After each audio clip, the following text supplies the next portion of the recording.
Hey guys, welcome to the fourth review of 31 Days of Horror. This time I've got another good one that I like, Creepshow. Now this is different, very different from the first three because well, I'll just tell you the plot. Well, I'll say plot. In 1982, legendary horror masters Stephen King and George A Romero conjured up 5 terrifying tales, each a ghoulish tribute to the classic EC comics of the 1950s. A murdered man emerges from the grave for Father's Day cake. A meteor's ooze makes everything grow. A professor selects his wife as a snack for a created creature. A scheming husband plants 2 lovers up to their necks in terror. A malevolent millionaire with an insect phobia becomes the prey of a cockroach army. Featuring an all-star cast including Hal Holbrook, Adrian Barbeau, Ted Danson, Leslie Nielsen and Ed Harris. Enjoy the show, it says. Now this time I do have my Wii U tablet here because I need the film does have 5 segments like it says. It's like 5 short films combined into one and I can't remember all their names, so I need this to see. The first one's called Father's Day. Basically it features a zombie husband to his wife coming back from the dead to get his Father's Day cake. That's it. As simple as that. He's coming back from the grave, not for revenge, but for his Father's Day cake. A simple, weird plot, but it's such a fun little segment. The zombie makeup's done really nicely.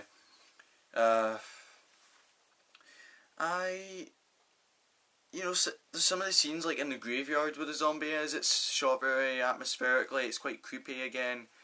He does kill a few people along the way, not very brutally, but it's quite freaky, scary like I said. Overall I'd say it's a good start. The second one is called The Lonesome Death of George A Romero, which stars Stephen King. The writer of this movie and famous horror author is basically just a local yokel, as it describes him there. Just this farmer who has a bad life, who just lives there and he's got nothing good to do. And then a meteorite crashes, an alien meteorite. He touches it and he grows in a plant, or slowly grows into a plant. This one, it's nowhere near as good as the first. Stephen King's a joy to watch, but watching the guy grow in a plant, it's not as good as a zombie running around massacring a whole mansion full of people. But it's not terrible, like I say. It can kill time. Nothing special. Enough said. Quickest review of a segment ever. The second one, which I think it is my favourite actually, is called Something to Tide You Over, which has Leslie Nielsen from the Airplane movies as a psycho. You see, he has a wife and his wife's cheating on him with this guy, and he finds the guy, lures him at the beach, buries him in the sand as the tide's coming in, like just so his head's sticking out, and drowns him. He does the same to his wife.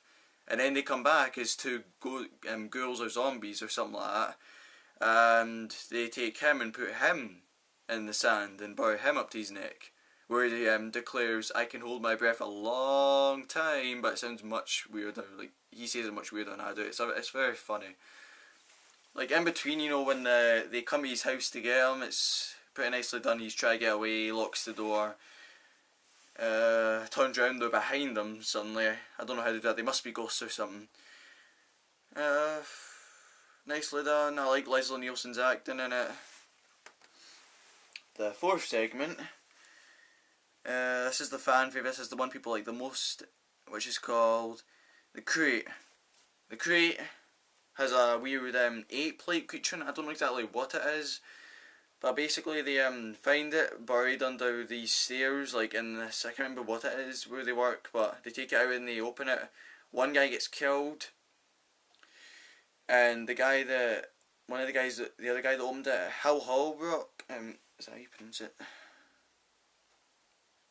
Hal Holbrook, yeah.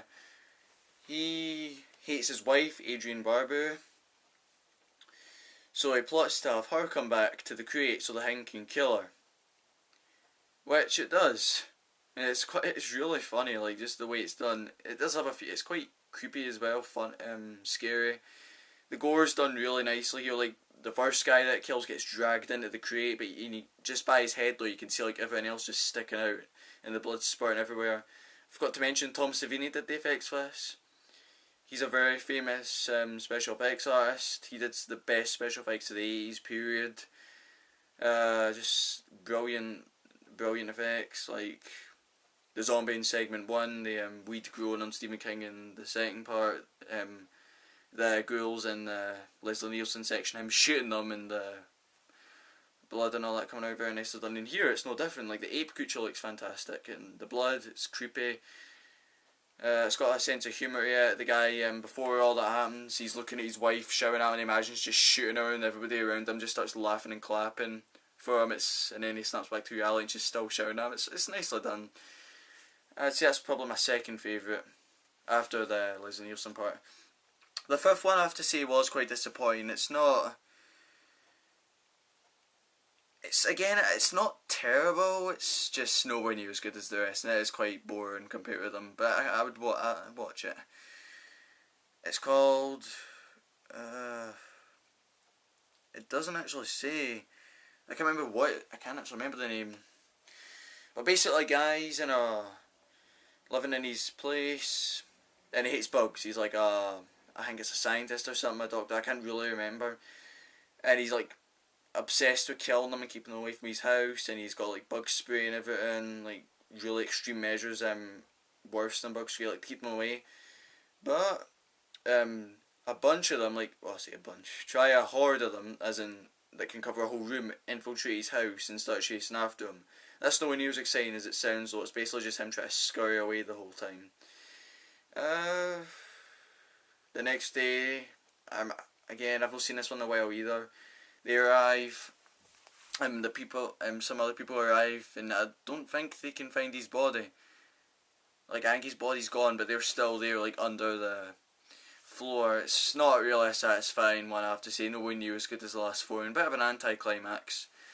As these 5 segments go on, there's, like, as one ends, you cut to something in between, like, the next segment. It's like a story that goes on behind it all, that starts off with a kid reading the book Creepshow, well, the comic Creepshow, named after the film, and his dad takes it off him, and the creeper comes, and the first segment starts, and then like that ends, and the comic goes flying onto the pavement, it opens up to the next part, and then the second segment starts, and so on.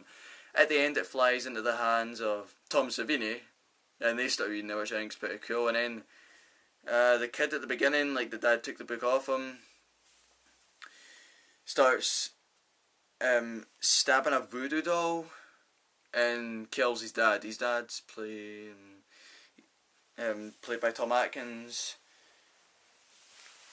I can't remember if I said that 1 minute ago, to be honest. And he dies. And that's the end. It's a good film. I'd give that one a 9 out of 10. I think the cockroach segment does let it down, like the bug segment. The other 4 are good, and the main plot behind all is good. Just that one part lets it down. Not terrible again, that part. Just none compared to the rest. But it's no problem. The rest of the film is a sheer perfection.